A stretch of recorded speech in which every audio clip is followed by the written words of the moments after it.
Je suis Badr Avatar. Aujourd'hui, on va étudier la leçon de les volumes. Al-Ahjam, propriété. Volume est égal à surface de base fois la hauteur. Pour mesurer le cube, volume est égal à arête fois arête fois arête. Exemple, on a une chambre, ses arêtes mesurent 6 mètres. Alors, son volume est 6 fois 6 fois 6 est égal à 216 mètres cubes. Exercice. Pour mesurer le volume d'une classe sous forme d'un cube, son côté est égal à 10 mètres, qu'il est son volume. Pour trouver le volume de la classe, on va faire cette propriété. Et arrête fois arrête fois arrête. Alors, c'est 10 fois 10 fois 10, ça donne 1000 mètres cubes. Le volume d'un parallélépipède est longueur fois largeur fois la hauteur. Exercice. On a une piscine. Les dimensions sont longueur est égale à 6 mètres, largeur est égale à 4 mètres et la hauteur est égale à 1,5 mètre. Mesure son volume. Pour trouver son volume, on va faire cette propriété et longueur fois largeur fois la hauteur.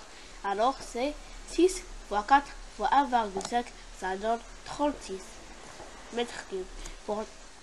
On va le remplir aux 3 quarts.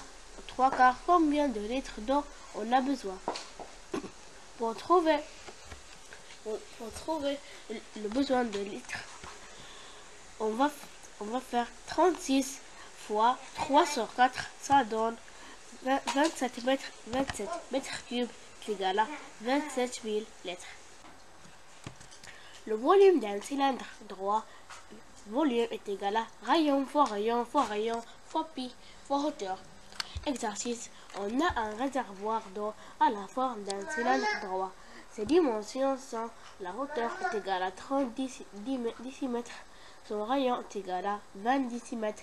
Quel est le volume de ce réservoir d'eau?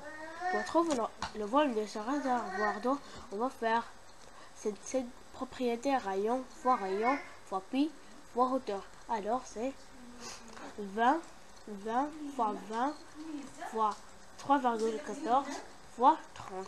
Ça donne 37 680 décimètres cubes. On veut remplir une piscine à la forme d'un cube. La somme de ses arrêts est 96. Pour trouver le son d'une arête, on va faire 96 divisé par 12, ça donne 8. Puis on calcule le volume de ce carré et 8 fois 8 fois 8, ça donne 512. Et puisque